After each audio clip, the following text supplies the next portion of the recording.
오늘은 거룩한 주일입니다. 다 함께 찬양하며 하나님께 예배드리겠습니다.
땅이여 하나님께 즐거운 소리를 낼지어다. 그의 이름의 영광을 찬양하고 영화롭게 찬송할지어다. 아멘. 우주 만물을 지으신 아버지 하나님, 거룩하고 복된 주일 허락하여 주심에 감사드립니다. 이 시간 드리는 예배 가운데 주님 앞에 우리의 모든 허물을 자복합니다. 주께서 깨끗이 사하여 주옵소서. 또한 말씀을 통해 새 힘과 능력을 얻는 귀한 예배 되게 하여 주시옵소서. 주님의 임재가 넘쳐나기를 원하오며 사랑이 많으신 예수 그리스도의 이름으로 기도드리옵나이다. 아멘.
나는 전능하신 아버지 하나님 천지의 창조주를 믿습니다. 나는 그의 유일하신 아들 우리 주 예수 그리스도를 믿습니다. 그는 성령으로 잉태되어 동정녀 마리아에게서 나시고 본디오 빌라도에게 고난을 받아 십자가에 못 박혀 죽으시고 장사된 지 사흘 만에 죽은 자 가운데서 다시 살아나셨으며 하늘에 오르시어 전능하신 아버지 하나님 우편에 앉아 계시다가 거기로부터 살아있는 자와 죽은 자를 심판하러 오십니다. 나는 성령을 믿으며 거룩한 공교회와 성도의 교제와 죄를 용서받는 것과 몸의 부활과 영생을 믿습니다. 아멘.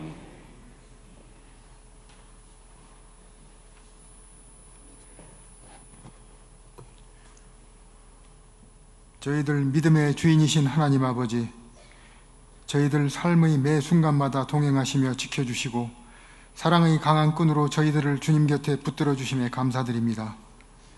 이 은혜로 저희들이 오늘도 거룩한 주님 전에 모여 예배의 복된 자리에 모였습니다.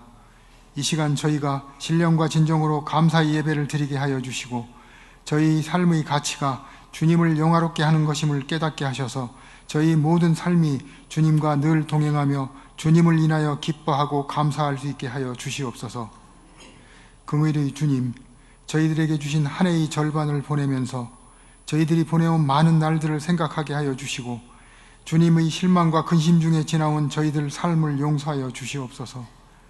주님의 사랑과 말씀을 깨닫는 지혜보다는 세상 지혜를 위하여 더 힘을 쏟으며 살아왔습니다. 내 가족의 안락과 세상 일을 위해서는 시간을 아끼지 않고 충실했지만 주님 맡겨주신 사명을 위해서는 주저하고 뒷걸음치며 살아왔습니다.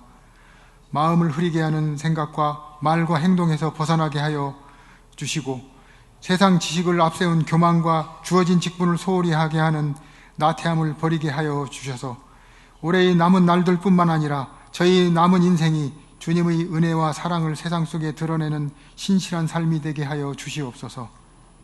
교회를 사랑하시는 주님, 50여 년 전 이 지역에 저희 강석교회를 세워주신 이래 저희들이 안타까움을 안고 눈물로 기도를 올리던 때, 그리고 온 성도가 한마음으로 기쁨을 나누던 때를 모두 돌이켜보면 저희를 사랑하고 오래 참아주신 무한한 은혜의 손길이 있었음을 고백합니다.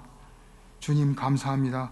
저희 강석교회가 세대의 세대를 이어 주님 다시 오시는 그날까지 이 지역에서 주님의 사랑을 전하는 사명을 온전히 감당하는 교회가 되게 하여 주시옵소서.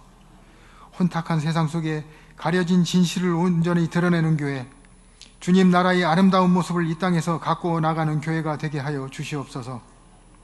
지금 진행 중인 여름 성경학교를 통해 저희 아이들 속에 뿌려지는 믿음의 씨앗이 그들 심령 속에 깊이 뿌리내려 평생 풍성한 열매를 맺는 충성된 삶이 되게 하여 주시옵소서.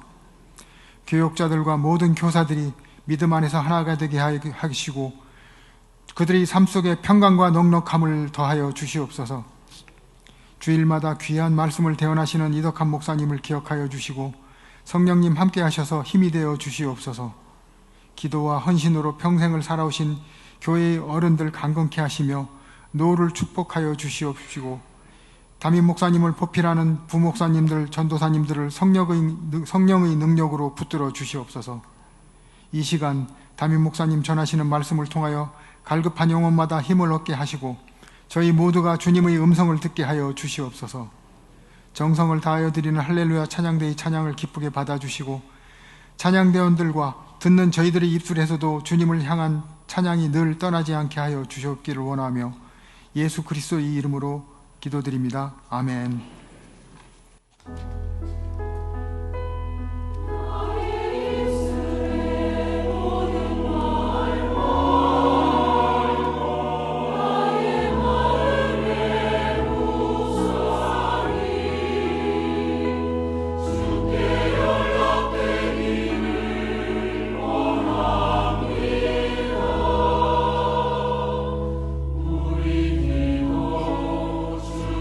뜻대로 이루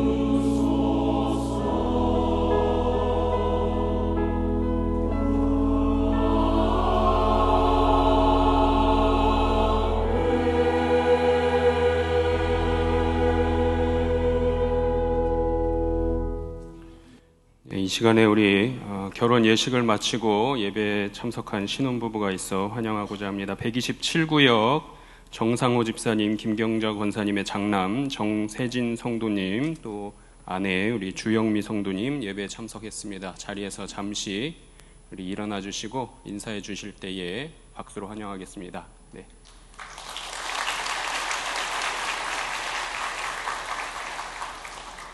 네, 교회 소식을 말씀드리겠습니다. 다음 주일 오후 예배는 3, 4 여전도의 헌신 예배로 드리도록 하겠습니다. 여름 성경학교 안내입니다. 영아부와 유치부 성경학교가 오늘까지, 또 초등부 여름 성경학교는 21일 금요일 오후 3시부터 23일 주일까지 있습니다. 우리 성경학교를 위해서 우리 성도인들 기억해 주시고 함께 기도해 주시기를 바랍니다. 모임입니다. 1남전도의 원례회가 3부 예배 후에 식당 별실에서 있습니다. 알림입니다. 본 교단 총회는 탄소 중립을 실천하기 위하여 7, 8월 동안 시원한 옷차림으로 예배드리기 캠페인을 전개하고 있습니다. 성도님들께서도 기억하시고 동참해 주시기를 바랍니다. 여전도의 협의회에서 참기름 들기름 젓갈류를 1층 로비에서 판매합니다. 강서지방의 장로의 원례회가 오늘 오후 4시 서울중앙교회당에서 있습니다. 이번 한 주간은 백사무엘 목사님, 엄순현 전도사님이 휴가를 다녀옵니다. 교우 소식입니다. 413구역 노인남 집사님, 김순례 집사님께서 범사에 감사하고 믿음에 감사하며 아름다운 화분을 헌물하셨습니다. 소천 소식입니다. 106구역 고 이용란 성도님께서 지난 13일 목요일 소천하셨습니다. 장례를 마쳤습니다. 이 가정을 위해서 계속 기도해 주시기 바랍니다. 이제 528장 부르시면서 봉헌하겠습니다.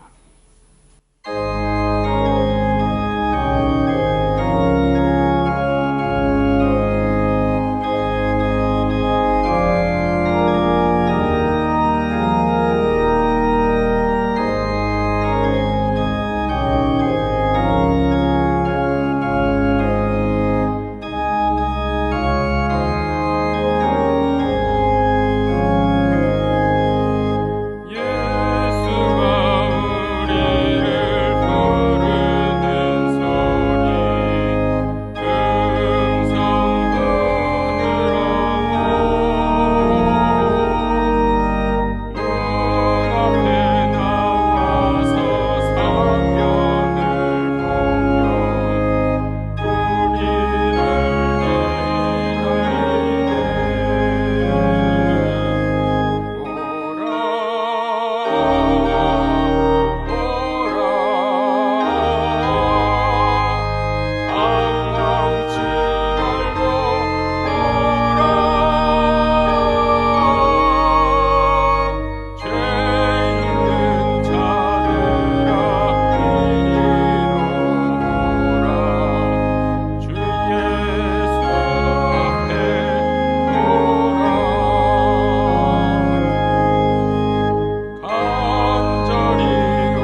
주사 구원해 주시고, 구원받은 이후에도 하나님과 멀어질 때마다 우리를 불러주시는 그 은혜와 사랑 진심으로 감사를 드립니다. 이 복된 주일 하나님께서 우리를 불러주시어서 다시 아버지 집에 나와 경건하게 예배드릴 수 있게 해주셨으니 고맙습니다. 이 시간 하나님의 임재로 이곳을 가득 채워주시고 성도 한 사람 한 사람을 붙잡아 주사 은혜 부어주시며 회복과 새 힘을 내려 주옵소서. 오늘 우리가 구원의 감격과 범사의 감사들을 모아 하나님 앞에 예물을 봉헌하오니 아버지여 받으시옵소서. 주련금을 드립니다. 감사 예물도 드립니다. 하나님 받으시옵소서. 그리고 드린 손길들의 삶이 복되게 하옵소서. 11조를 구별하여 바칩니다. 하나님 흠양하시옵소서. 그리고 그 가정 위에 복을 주사 영과 육이 형통하게 하시며 기도마다 응답되게 하시며 선되어 하는 일에 열매가 풍성해지도록 도와 주옵소서. 구제연금, 장학헌금, 국내외 선교연금 바칩니다. 이것들이 사용될 때 하나님의 사랑이 이웃들에게 전해지게 하시고 많은 하나님의 일꾼들에게 격려가 될 수 있도록 역사하여 주옵소서. 기도 제목을 담아드리는 예물 위에 응답하여 주시고 꽃꽂이 예물 드리는 가정 위에 축복하사 남아있는 날들이 복되고 형통하도록 하나님 도와 주옵소서. 아버지 하나님, 온 세계가 기후재해로, 기근으로, 전쟁으로 힘들어합니다. 하나님 고쳐 주옵소서. 특별히 우리나라 많은 비로 인해서 산사태가 일어나고 홍수가 나고 수해를 당한 사람들이 너무 많습니다. 하나님 더 이상 피해가 없도록 막아주시고 어려움을 당한 사람들이 일어날 수 있도록, 복귀할 수 있도록 하나님이 도와 주옵소서. 우리 교회를 통해서 더 많은 영혼들이 구원받게 하시고 특별히 진행되는 여름성경학교와 수련회를 통해서 우리의 자녀들이 하나님의 은혜 속에 깊이 젖어드는 복된 시간이 될 수 있도록 만들어 주옵소서. 연로하신 어른들에게 하늘의 소망으로 늘 새 힘을 주옵시고 크고 작은 질병으로 고통받는 이들을 신유의 능력으로 감싸주자 치유되게 하시고 일어서게 하시고 낫게 하여 주옵소서. 경제적인 어려움, 직장과 사업의 문제, 사람 간의 문제, 가족 간의 문제, 말할 수 없는 여러 가지 문제 속에 잡혀있는 성도들을 위로하시며 하나님이 풀어주시며 해결하여 주옵소서. 아버지 하나님, 무더위와 장마가 계속되는데 모든 성도들의 건강을 지켜주시고 또 특별히 우리의 자녀들 또 성도들 여러 가지 형편에 따라 휴가를 오고 갈 때에 하나님이 동행해 주시고 정말 쉼과 재충전이 있는 시간들이 될 수 있도록 하나님 도와 주옵소서. 아버지 하나님, 여름성경학교 수고하는 선생님들, 기도로 후원하는 이들, 몸으로 돕는 이들, 그리고 우리 아이들 건강하게 안전하게 붙잡아 주옵소서. 이번 한 주간도 하나님이 주신 은혜로 비가 내리고 더울지라도 기쁨과 감사와 평안이 충만한 그런 일주일 되게 하옵소서. 이 예배 속에 하나님의 충만한 은혜가 가득하길 기대하오며 예수님의 이름으로 기도드리옵나이다. 아멘.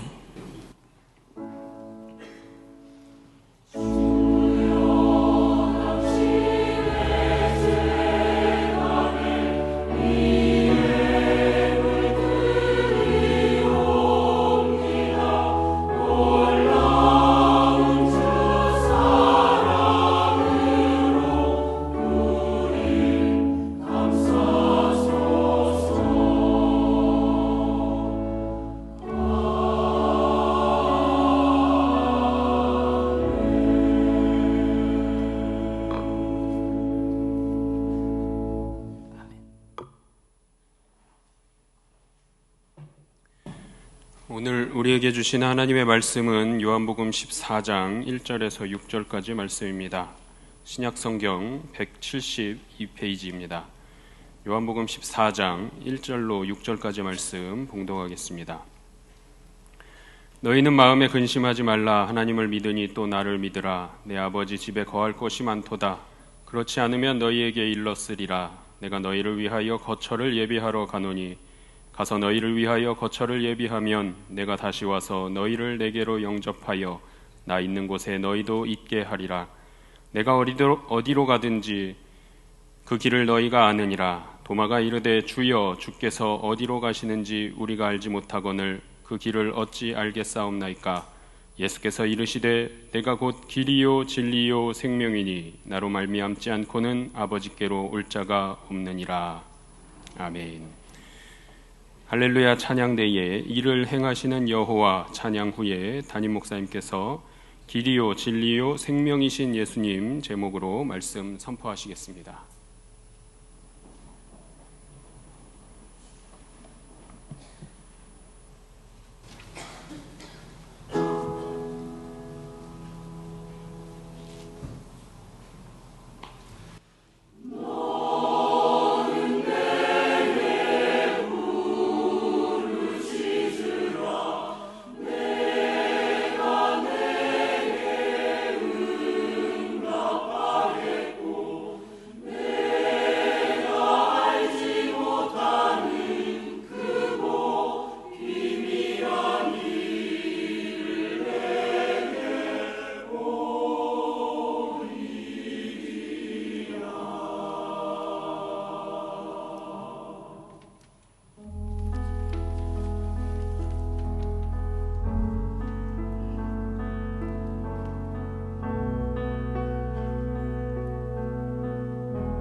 은혜스러운 찬양이었습니다.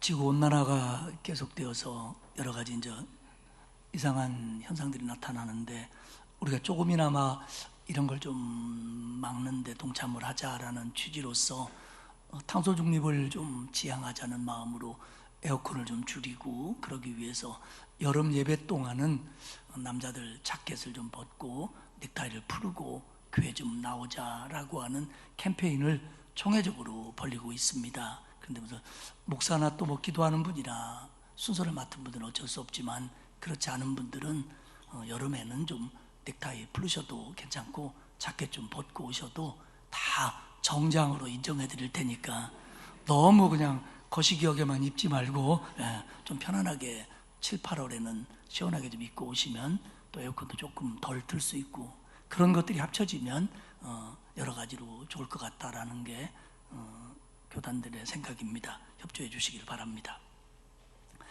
예수님께서는 이제 십자가를 한 일주일 앞두고 예루살렘에 입성을 합니다. 입성할 때 많은 사람들은 예수님을 열렬히 환영했지요. 호산나 호산나 찬송하리로다. 주의 이름으로 오시는 이여 곧 이스라엘의 왕이시여. 우리가 기다리던 메시아이십니다. 우리의 왕이 되어 주십시오. 그리고 우리를 구원하소서. 물론 그들의 마음속의 구원은 지금 그들을 지배하고 있는 로마의 압제로부터 벗어나는 정치적인 구원이 우선이었겠지요. 예수님은 그렇게 입성하신 후에 몇 가지 일들을 하시고 유월절을 앞두고 저녁 식사를 하시면서 제자들의 발을 닦아주셨습니다. 지난주의 말씀이죠. 예수님께서 태에 물을 뜨고 겉옷을 벗고 수건을 허리에 동이고 제자들의 발을 닦아주신 의미는, 십자가를 앞두고도 예수님은 끝까지 자기 사람들을 사랑하셨다라는 걸 보여준 거고, 그리고 제자들에게 이렇게 겸손과 섬김의 본을 내가 보이니까 너희들도 이렇게 살아라 하는 본을 보이신 일이었고, 더 나아가 제자들은, 아니 우리들도 예수님을 통하여 씻음 받아야만, 씻김 받아야만, 죄사함을 받아야만 구원받을 수 있다, 구원의 길이 있다라는 걸 알려주시는 그런 일이었습니다. 그리고는 그 식사가 끝날 무렵, 끝난 후에 예수님께서는 제자들에게 아주 중요한 말씀을 들려주십니다. 이 말씀을 요한복음에서는 고별 강화, 고별의 말씀이라고 부릅니다. 예수님이 이제 십자가를 앞두고 마지막으로 제자들에게 들려주신 말씀이다, 그런 의미입니다. 또한 이 말씀이 마가 요한의 집에서 행해졌던 최후의 만찬과 이어진다라고 생각하기 때문에 이 말씀을 다락방 강화라고도 부릅니다.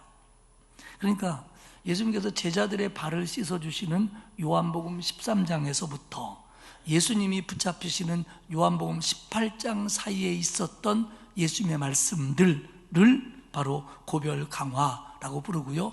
그 고별 강화의 본론의 시작이 오늘 우리가 읽은 요한복음 14장 1절입니다. 이 예수님의 고별 말씀은 굉장히 좀 내용이 딱딱합니다. 그러다 보니까 이 말씀을 내용으로 하는 설교도 딱딱하고 재미가 별로 없을 겁니다. 하긴 제가 늘 말씀드리지만 설교는 원래 재미가 없고 딱딱한 겁니다. 그러니까 설교 시간에 재미있길 기대한다면, 여러분들이 만약에 설교를 재미있게 듣는다면 그건 여러분에 대한 하나님의 특별한 은혜가 있기 때문이지, 설교는 원래 재미없는 겁니다. 그러니까 아마 몇 주간 요 예수님의 고별 강화가 진행이 될 텐데 그러려니 하시고 좀 말씀에 더 집중을 해 주시기를 부탁을 드립니다. 요한복음 14장 1절에서 예수님이 이렇게 말씀하십니다. 너희는 마음에 근심하지 말라. 하나님을 믿으니 또 나를 믿으라. 너희들 마음에 근심하지 말아라. 마음에 근심하지 말아라. 도대체 이 말씀을 하시기 전에 무슨 일이 있었고 무슨 말씀을 하셨기에 제자들은 근심하게 된 것일까요? 앞으로 무슨 일이 벌어져서 제자들이 근심할 게 뻔하기 때문에 예수님은 근심하지 말라고 하시는 걸까요? 오늘 우리는 마음속에 이런 질문을 가지고 오늘 하나님 말씀 속으로 들어가 보도록 하겠습니다. 첫 번째로 생각할 것은 지금 이 말씀을 하시기 전에 먼저 있었던 일입니다. 즉 아마 13장 후반부에 기록된 일들일 겁니다. 도대체 무슨 일이 있었냐는 겁니다. 첫 번째는 예수님께서 가룟 유다의 배신을 예고하셨습니다. 요한복음 13장 21절에 보면 예수께서 이 말씀을 하시고 심령이 괴로워 증언하여 이르시되 내가 진실로 진실로 너희에게 이르노니 너희 중 하나가 나를 팔리라 하시니. 예수님은 가룟 유다가 자기를 배신하여 자기를 유대 종교 지도자들에게 넘겨줄 것을 이미 알고 계셨습니다. 그렇기 때문에 너희 중에 한 사람이 나를 팔 거다, 너희 중에 한 사람이 나를 넘겨줄 거다, 그렇게 지금 이야기를 하시는 겁니다. 그런데 13장 전체를 쭉 읽어보면 제자들은 이 말을 듣고도 이 말의 의미를 제대로 파악하지 못하고 있는 것 같아요. 예수님의 이 말을 문자적으로 못 알아듣지는 않았을 텐데 설마 그럴 리가요? 그런 마음이 들었던 건지, 아니면 예수님께서 여러 번 직접 간접으로 내가 유대 진교자들에게 잡혀서 죽게 될 거다, 십자가에 달리실 거다 말씀했는데 예수님이 죽는다는 것 자체를 받아들이지 못하기 때문에, 예수님이 저들의 손에 의해서 죽을 거라는 걸 믿지 못하기 때문에 누군가가 예수를 넘겨준다는 것에 대해서 대수롭게 생각하지 않은 건지, 하여간 이 제자들의 반응은 그렇게 예수님처럼 이 부분이 심각하지를 않습니다. 그러다 보니까 예수님이 너희 중에 누군가를 나를 넘겨줄 거다 이렇게 얘기해도 그들은 크게 마음에 와닿지 않았던 것이 아닐까, 그렇게 생각이 됩니다. 하지만 너희 중에 누군가가 나를 넘겨줄 거다라고 얘기하니까 제자들은 좀 궁금했습니다. 그게 누굴까? 누가 그런 짓을 한단 말이지? 설마? 그러는 과정에 13장 24절에 보면 시몬 베드로가 머릿짓을 하여 말하되, 머릿짓으로 말하되 말씀하신 자가 누구인지 말하라 하니. 설명이 좀 필요한데요, 성서학자들의 설명을 빌리면 지금 6월절 저녁 식사 중이었습니다. 근데 유대인의 식사 형태를 보면 예수님 당시에 낮은 식탁을 중심으로 U자형으로 여러 명이 식사를 했다는 겁니다. 그러니까 바닥에 앉아서 먹는 우리의 옛날 밥상, 그거보다도 더 낮은 식탁이었고요, 그 식탁에서 사람들은 왼손을 기대어 반쯤 누웠고 오른손으로 식사를 했습니다. 옛날 우리 시골 어른들이 보면 너 그러다 소된다 이렇게 얘기할 그런 자세입니다. 근데 이게 보통 인원에 따라서 가운데 중심에 식탁이 있고 요것만 있기도 하고, 그리고 많은 경우는 U자로 다른 두 개의 식탁이 놓여 있었다고 하는 겁니다. 근데 이때 오늘 말씀을 보면 예수님이 사랑하는 자가, 이 요한복음을 기록한 요한은 자기가 한 일이거나 자기가 관계된 거에 대해서 요한복음에서 요한에게 그랬다, 요한이 말했다라고 하지 않고 예수님이 사랑하시는 자가 그랬다, 예수님이 사랑하는 자에게 그랬다, 자기를 예수님이 사랑하는 자라고 표현을 합니다. 근데 그 예수님이 사랑하는 자가 메인 테이블에 있었고 예수님도 가운데 있었고 베드로는 이 식탁이 아닌 다른 식탁에 있었을 걸로 봅니다. 왜냐하면 아마도 발을 닦아주는 과정에서 그랬었는지는 모릅니다. 그래서 베드로가 예수님 곁에 있는 요한에게 머릿짓을 하면서 사인 보내기를 이겁니다. 네가 예수님에게 좀 물어봐라, 이 얘기입니다. 그래서 25절에 보면 요한이 살짝 예수님에게 묻습니다. 주여, 그게 누굽니까? 그랬더니 26절에서 예수님이 이렇게 대답합니다. 예수께서 대답하시되 내가 떡 한 조각을 적셔다 주는 자가 그니라 하시고 곧 한 조각을 적시어 가룟 시몬의 아들 유다에게 주시니. 알고 싶으냐? 내가 떡을 소스에 찍어서 먹여주는 사람이 바로 그다. 그러면서 예수님이 떡을 소스에 찍어서 가룟 유다에게 주었다는 겁니다. 그러면서 살짝 가룟 유다에게 말씀하시기를 뭐라고 하냐면, 가룟 유다야, 네가 하려고 하는 일을 속히 해라. 28절과 29절에 보면 요한이 묻고 예수님이 가룟 유다에게 한 얘기를 제자들이 얼마나 들었을런지는 궁금하지만 제자들은 그 말뜻이 무엇인지를 몰랐고 예수님이 가룟 유다에게 얘기하는 내용이 가룟 유다가 예수님 팀의 재정과 회계를 맡고 있었기 때문에 유월절을 맞이해서 가난한 자들에게 뭐 좀 사다 나눠줘라라고 예수님이 가룟 유다에게 지시하는 줄 알았다라고 요한은 요한복음에 적고 있습니다. 결국 이 얘기는 뭐냐면 다른 제자들은 예수님이 너희들 중에 하나가 나를 팔 거야, 넘겨줄 거야 그렇게 말해도 그 일의 신빙성이나 심각성을 그렇게 피부 가까이 느끼지 못했다는 얘기가 됩니다. 흥미로운 분석은 이 식탁이 U자로 됐을 때 대부분 메인 식탁에 숫자가 좀 적게 앉고 나머지 식탁에 숫자가 많이 앉았다는 겁니다. 그래서 플랫이라고 하는 성서학자는 이 부분을 연구하면서 말하기를 그때 12제자가 참석하여 13명이었다면 메인 테이블에는 낮은 식탁이었죠. 예수님과 2명의 제자가 있었을 것이고 나머지 옆 식탁에 5명의 제자가 앉았을 것이 틀림없다라고 확신하며 이야기를 합니다. 그런데 그는 말하기를 예수님 자리가 중심이고 예수님 좌우가 상석이었는데 그중 하나는 예수님의 사랑하는 제자라고 말하는 요한이 앉아있을 것이고 다른 한호는 예수님이 떡을 찍어서 줄 수 있을 만한 가까운 거리에 가룟 유다가 앉아있었을 것이 틀림없다라고 얘기합니다.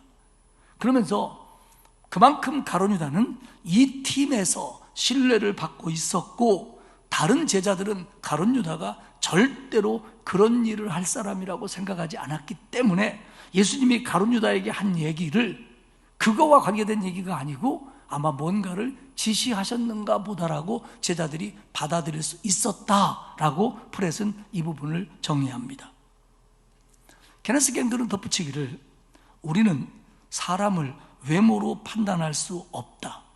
주님과 가까이 있는 것 같이 보이는 사람 중에도 아직도 길을 잃은 사람이 얼마든지 있을 수 있다라고 가룟 유다의 심령 상태를 설명합니다. 분명 예수님께서 떡 한 조각을 찍어 유다에게 준 것은 유다를 지적하시는 아무도 모르는 사인인 것은 분명했습니다. 그러나 그건 동시에 예수님이 유다에게 허락하시는 마지막 은혜였습니다. 그러니까 그 조각을 받을 때 유다는 돌이켰어야 된다는 겁니다. 예수님이 바로 너 아니냐라고 하면서 줬던 그 떡 조각을 받을 때 유다는 그때라도 돌이켰어야 된다라고 하는 겁니다.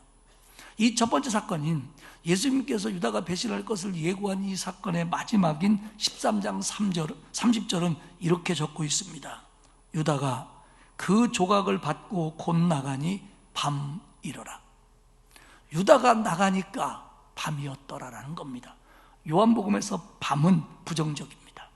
요한복음에서 밤은 어둠입니다. 요한복음에서 밤은 빛을 알지 못하는, 예수님을 알지 못하는 세상이고 그것은 죄악입니다. 그리고 요한복음에서 어둠은 예수님과 반대되는 배격하는 마음입니다.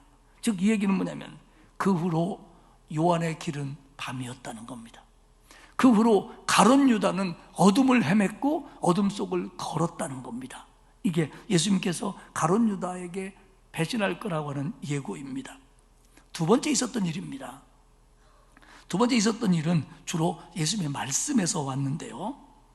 33절에 보면 예수님이 그렇게 얘기합니다. 내가 잠시 너희와 있을 거다.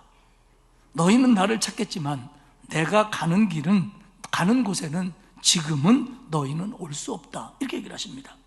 그러면서 34절에 덧붙이시기를 새 계명을 너희에게 주노니 서로 사랑해라. 내가 너희를 사랑한 것 같이 너희도 서로 사랑해라. 33절의 핵심은 그겁니다. 내가 어디론가 갈 텐데 너희들은 지금은 나를 따라올 수 없다. 제자들은 굉장히 혼란스러웠을 겁니다. 아니, 지금까지 3년 동안 예수님을 따라다녔는데 예수님은 어디로 가신다고 그러고 우리는 예수님을 따라갈 수 없다고 말씀하시니, 아니 예루살렘을 따라와서, 아니 예수님을 따라와서 여기 예루살렘까지 왔는데 이제 뭔가 긍정적인 무슨 큰일이 앞으로 나타날 것 같은데, 이때 예수님이 우리를 떠나서 딴 데로 가신다니, 우리와 헤어져야 된다니, 이게 무슨 얘기지? 무슨 얘기지? 웅성거렸을 겁니다. 그때 예수님은 그들에게 전혀 색깔이 다른 당부를 하십니다. 서로 사랑해라.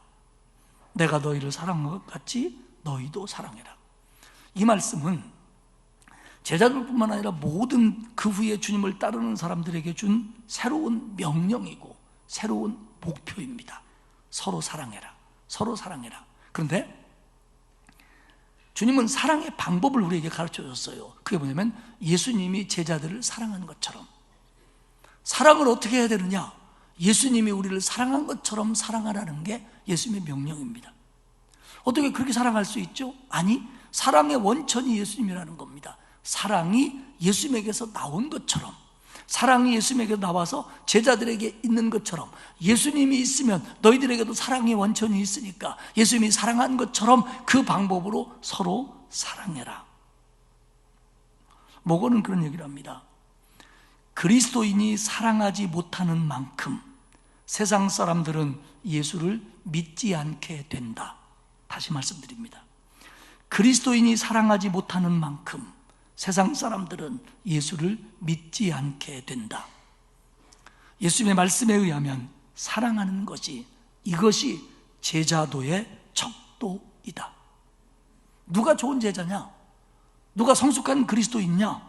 예수님의 기준에 의하면 사랑하는 사람의 기준에 달렸다는 겁니다. 얼마나 사랑하냐에 따라서 그 사람이 얼마나 훌륭한 성도냐, 얼마나 좋은 제자냐를 판가름할 수 있다라는 겁니다. 세 번째 있었던 일입니다. 세 번째 있었던 일은 예수님이 베드로에게 네가 나를 3번 부인할 거다라고 예고하신 말씀입니다. 예수님께서 내가 어디론가 가는데 너희들은 따라오지 못해, 지금은 너희들이 내 옆에 있을 수 없어 라고 말씀해 주시자 베드로가 말합니다. 주님, 어디로 가시는 겁니까? 그러자 주님은 또 얘기합니다. 내가 가는 곳에 네가 지금은 따라올 수 없으나 후에는 따라오리라. 그래서 베드로가 얘기합니다. 37절에 지금은 왜 못 따라갑니까? 지금은 우리가 왜 못 따라갑니까? 나는 주를 위하여 내 목숨을 버리겠나이다. 나 주님 따라가겠습니다. 그게 죽는 자리라고 하더라도 내가 따라가겠습니다. 근데 왜 못 따라간다고 얘기하십니까? 베드로가 간구하는 게 있습니다. 베드로는 지금 자기가 얼마나 약한지, 그리고 예수님을 따라가는 길이 얼마나 어려운 건지를 간구하고 있습니다. 그 생각 안 하는 거예요. 그리고 그냥 큰 소리만 치는 겁니다. 그러자 예수님은 13장 38절에 이렇게 얘기하십니다. 예수께서 대답하시되 내가 나를 위하여 내 목숨을 버리겠느냐? 내가 진실로 진실로 내게 이르노니 닭 울기 전에 내가 3번 나를 부인하리라. 베드로야, 네가 나를 위해서 죽는다고 그랬는데 네나 제자들이 나를 위해 죽는 게 아니야. 내가 너희들을 위해서 죽어. 이제 너희들이 나를 위해 죽는 게 아니라 내가 너희들을 위해서 죽을 건데 너는 네 목숨을 살리고 싶어서 나를 모른다고 3번이나 부인하게 될 거야. 그렇게 예수님은 이야기를 합니다. 결국 무슨 일이 있었는지 가룟 유다는 문을 박차고 어둠 속으로 튀어나갔고, 예수님은 내가 어디론가 떠날 텐데 지금은 너희들이 나를 따라올 수 없어 이렇게 말씀했고, 그리고 제자들의 대표인 베드로에게는 너희들이 나를 버릴 거고 너희들이 나를 부인하게 될 거야. 너는 나를 3번이나 부인할 거야. 이런 얘기들을 하니까 그 분위기 좋았던 다락방은, 제자들의 마음은 슬픔이 가득하고 상심한 심령들로 가득 찹니다. 그때 예수님이 고별의 말씀을 시작하시는데 첫 번째 말씀이 너희는 마음에 근심하지 말라입니다. 얼마나 근심됐겠습니까? 제자 하나는 튀어나갔고 예수님은 떠나신다고 그러고 자기들은 배신한다고 하고, 이런 심란한 상황 속에서 예수님은 말씀하시는 겁니다. 너희는 마음에 근심하지 마라. 하나님을 믿으니 나를 믿어라. 예수님은 이런 와중에서도 제자들을 위로하시며 격려합니다. 사랑하는 여러분, 지금 제자들이 가지고 있는 이 염려, 혼란은 그들에게 있어서 대단히 현실적인 겁니다. 아니, 여기서 예수님이 우리를 떠나가시면 어떡하는 겁니까? 지난 3년 동안 끌고 다니셔놓고 여기서 예수님이 가버리고 우리는 따라갈 수 없다는데 우리는 그럼 어떻게 되는 겁니까? 아니, 예수님 죽는다고 말씀하시는데 그러면 우리는 어떻게 해야 되는 겁니까? 지금 제자들은 현실에 대한 해답을 찾지 못하고 있습니다. 사랑하는 여러분, 신앙이라고 하는 것은요, 예수님의 말씀이라고 하는 것은요, 현실적인 겁니다. 신앙이라고 하는 것은, 예수님의 말씀이라고 하는 것은 현실적인 문제의 해답입니다. 이 다음에 먼 미래에 있을, 우리가 죽어서 하나님 앞에 심판대에 설 때, 그때 우리를 천국이냐 지옥이냐를 결정하는, 물론 그것도 포함하지만 그것만을 위한 신앙이 아니라는 겁니다.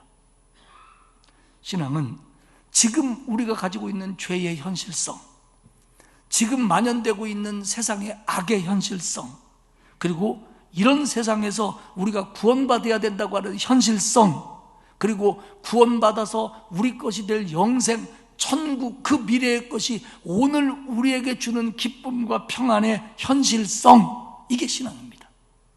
그렇기 때문에 신앙은 현실적인 것과 미래적인 것을 포함하지만 그것의 영향력과 그것이 주는 기쁨과 확신은 늘 오늘이어야 합니다. 현실성이어야 합니다. 여러분, 하나님의 말씀의 신앙이 여러분의 현실에 대한 해답이 될 수 있기를 축복합니다. 예수님 얘기합니다. 마음에 근심하지 말아라. 너네 괴롭지? 근심하지 마라. 근심하지 않을 수 있는 방법이 있어. 나를 믿어. 여기서 근심하다라고 하는 말은 내적 갈등이 일어나다, 혼란해지다, 혼동스럽다, 그런 뜻입니다. 지금 너희들 안에서 갈등이 일어나지? 혼란스럽지? 뭐가 뭔지 모르겠지?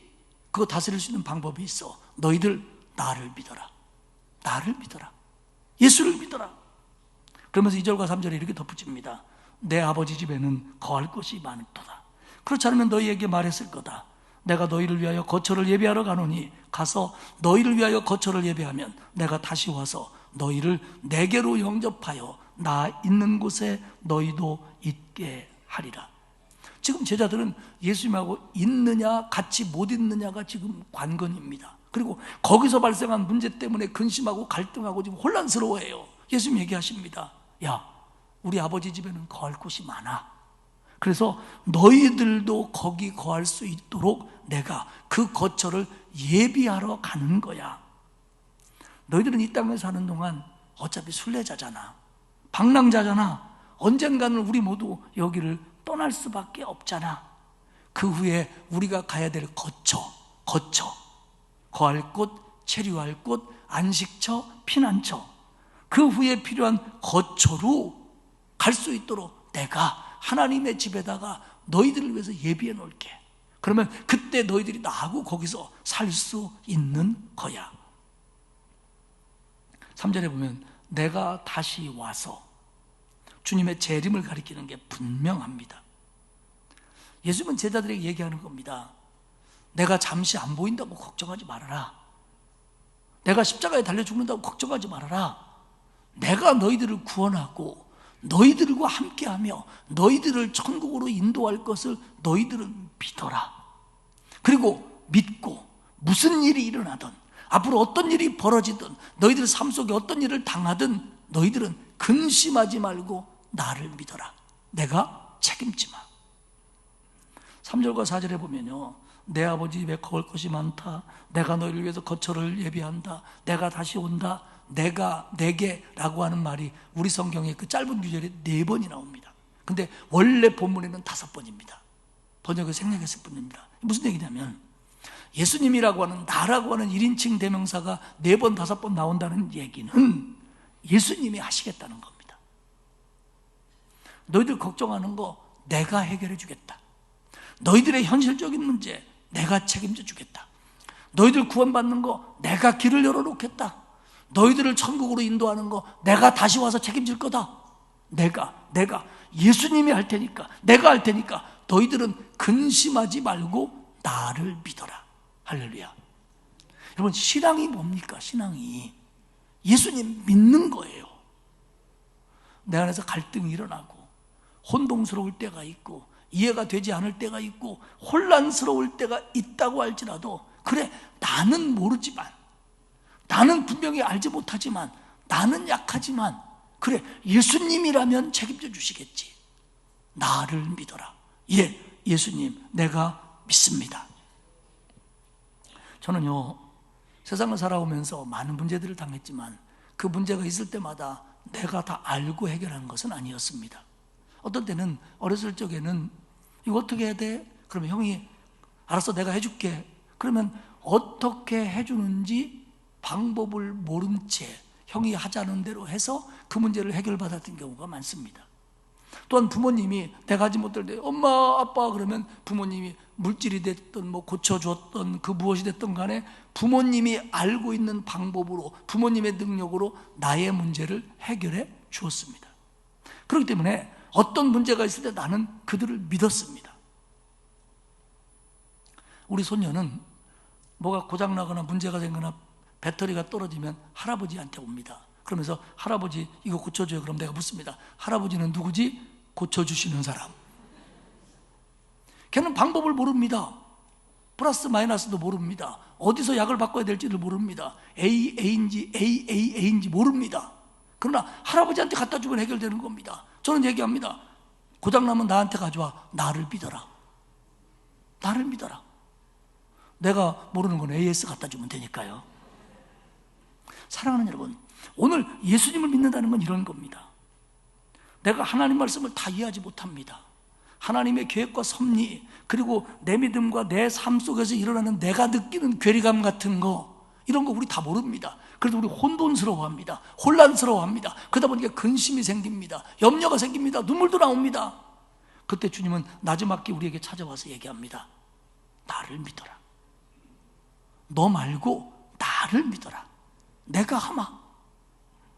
사랑하는 여러분, 여기서 예수님이 제자들에게 준 위로와 격려는 약속과 평강입니다. 내가 십자가에서 죽는다고 끝나는 게 아니다. 나의 십자가는 너희들을 구원하기 위한 거다. 너희들의 거처를 마련하기 위한 거다. 나는 너희들을 천국으로 데려가기 위해서 이 일을 행하는 거다. 그러니 내가 약속하마. 나를 믿어라. 우리 아버지 집에 거할 곳이 많다. 내가 다시 와서 너희들을 책임져 주마. 내 약속을 믿어라. 내 말을 믿어라. 그리고 그 믿음으로 근심하지 말아라. 그 믿음으로 근심하지 말아라. 우리의 마음속에서 혼동이 일어나고 혼란스럽고 갈등이 일어날 때 우리는 주님의 말씀을 기억해야 됩니다. 주님의 말씀을 믿어야 됩니다. 주님을 붙잡아야 됩니다. 할렐루야. 여러분, 솔직히 저도 목사지만 하나님의 뜻, 하나님의 말씀 다 모릅니다. 뭐 굉장히 설교할 때는 아는 척하지만 사실 잘 모릅니다. 그리고 실제적으로 내 삶과 성도들의 삶 속에서 일어나는 일들에 대해서 나는 100% 해답을 가지고 있다, 그렇게 장담하지 못합니다. 하나님, 이걸 내가 어떻게 이해해야 됩니까? 어떻게 받아들여야 됩니까? 이럴 때 많습니다. 근데 그럴 때 주님이 제게 말씀하시는 건 그거예요. 근심하지 마라. 나를 믿어라. 나를 믿어라. 그러면서 예수님이 왜 근심하지 않고 예수님을 믿어야만 하는지 결정적인 말씀을 던져줍니다. 그게 뭐냐면 바로 오늘 우리 설교 제목인 내가 곧 길이요 진리요 생명이기 때문이다 라는 말씀입니다. 4절에서 예수님이 이렇게 말씀하십니다. 내가 어디로 가는지 너희들은 알아야 된다. 그랬더니 5절에서 도마가 이르되 주여, 주께서 어디로 가시는지 우리가 알지 못하거늘 그 길을 어찌 알겠사옵나이까. 도마에 대한 평가는요, 도마가 때로는 회의적이었지만요, 그 사람은 굉장히 솔직한 사람입니다. 도마는 우둔한 것 같지만 충성스러운 제자예요. 도마의 오해는 진리를 드러내는 역할을 자주 하곤 했습니다. 도마가 솔직히 말하는 거예요. 예수님, 주님 가시는 길 알으라고 그러는데 나 주님 가시는 길 모릅니다. 그러니 예수님의 길을 내가 어떻게 알겠습니까? 그랬더니 예수님이 도마에게 답을 주는 거예요. 제자들에게 답을 주는 거예요. 내가 곧 길이요 진리요 생명이니 나로 말미암지 않고는 아버지께로 올 자가 없느니라. 요한복음에 나오는 예수님이 나는 뭐뭐이다라고 하는 선언, 에고 에이미 7개의 선언 중에 6번째 선언인데, 이 선언이 요한복음에서 가장 무게 있는 선언일 수도 있습니다. 내가 길이다, 내가 진리다, 내가 생명이다. 길, 진리, 생명. 이 세 명사의 관계에 대해서 성서학자들의 해석은 두 가지입니다. 하나는 예수님이 길이신데 이 길이 진리와 생명으로 우리를 인도하신다는 겁니다. 그러니까 길이 진리와 생명으로 인도하신다는 겁니다. 길이신 예수님이 목적지인 진리로, 목적지인 생명으로 우리를 이끌어간다. 그렇기 때문에 이 말은 나는 생명으로 너희들을 이끌어가는 길이다, 이런 뜻이라는 겁니다. 조금 다른 해석은 예수님이 길이라는 겁니다. 근데 예수님이 왜 길이냐? 목표가 진리고 생명이 아니라 길이신 예수님 자체가 진리이고 생명이다, 이렇게 설명을 합니다. 그런데 어떤 해석도 똑같습니다. 결국 예수님으로 말미암아 구원받은 거고, 예수님으로 말미암아 하나님의 자녀가 된 거고, 예수님으로 말미암아 하나님께 가는 길이 열렸고, 예수님으로 말미암아 하나님과 함께 할 수 있는 사람이 된 겁니다. 이 일에 대해서 유일한 길이 예수님밖에 없다는 겁니다. 예수님은 이 세상에 하나님에 대하여 참된 것의 기준입니다. 예수님은 진실된 것, 참된 것이 무엇인가를 알려주는 기준입니다. 그런 의미에서 진리이십니다. 예수님은 하나님을 나타내 보이시고 궁극적으로 하나님을 완벽하게 표현하시는 진리입니다. 예수님은 생명 그 자체입니다. 그 안에 생명을 가지고 계시고 죽음을 이기신 분이시고 부활이고 생명이며 참 생명을 우리에게 주시는 분이고, 그러므로 주님은 생명이십니다. 예수님은 하나님과 인간 사이에 막혀져 있는 담을 허물어 주사 길을 내신 분입니다. 그래서 예수님은 길입니다. 예수님은 하나님과 인간 사이에 왜곡시키는 거짓을 물리쳐 주신 진리입니다. 예수님은 마지막으로 우리의 원수인 죽음을 이기시고 우리에게 참 생명을 주시는 생명입니다. 그러므로 예수님은 길이요 진리요 생명이십니다. 할렐루야. 그렇기 때문에 예수님이 아니고는 하나님께로 갈 자가 없는 겁니다. 이건 정말 정확하고 절대적인 표현입니다.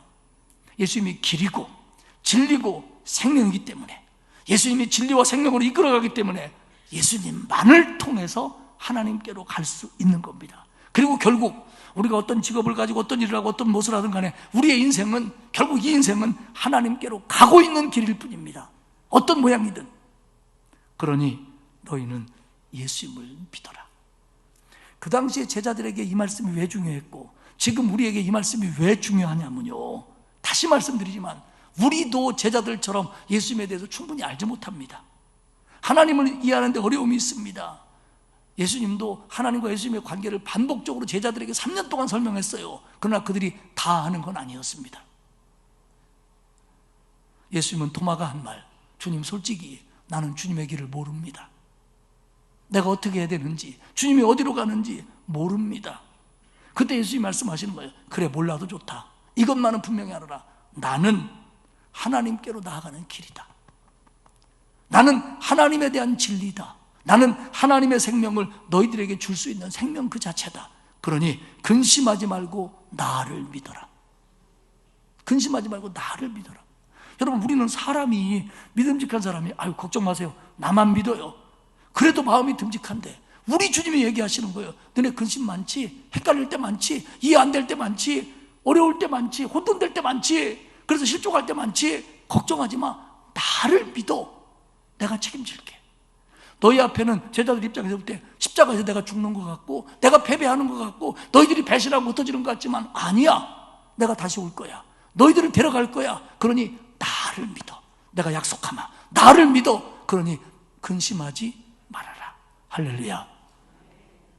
여러분, 신앙생활하면서 이해가 안 가는 거 많죠. 내가 예수 믿는다고 믿었는데 왜 이런 일이 일어나지? 내적 갈등도 있지요. 혼동될 때도 있지요.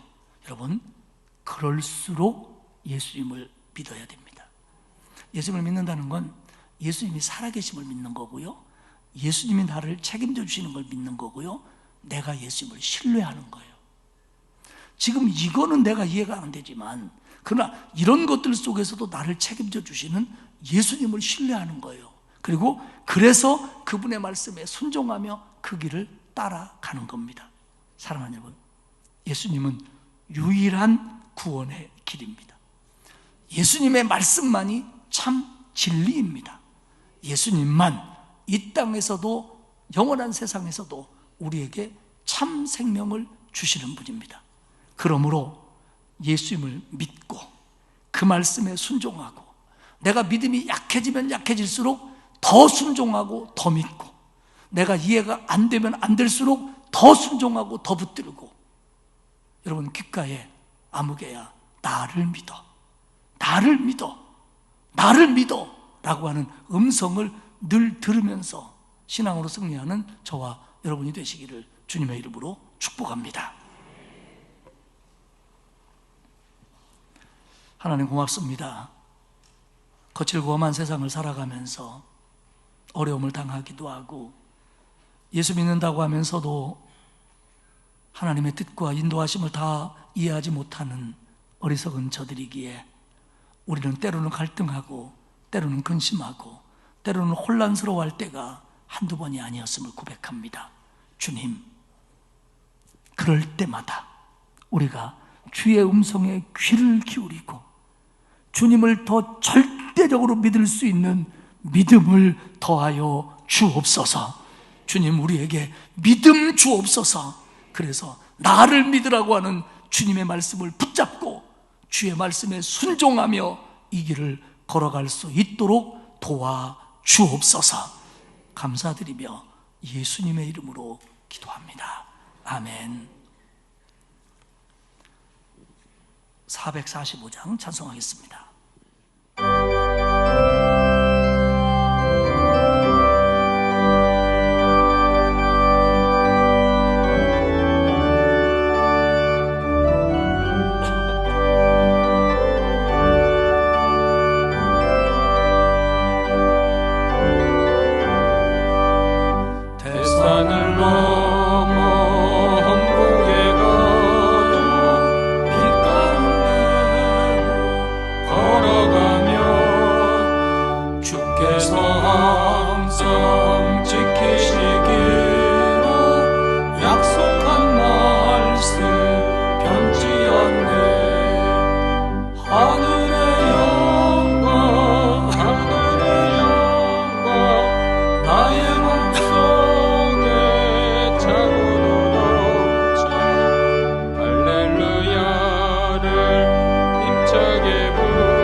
이제는 길이요 진리요 생명이신 예수 그리스도의 은혜와 하나님 아버지의 넓고 크신 사랑하심과 성령님의 감화감동 위로 교통하시는 역사가 모든 마음의 근심을 내려놓고 주님을 더 믿고 주님의 말씀에 더 순종하며 살 것을 다짐하는 온 성도들 머리머리 위에와 그 가정과 자녀와 일터 위에와 우리 교회와 이 나라 위에 이제로부터 영원까지 함께 하옵시기를 간절히 축원하옵나이다. 아멘.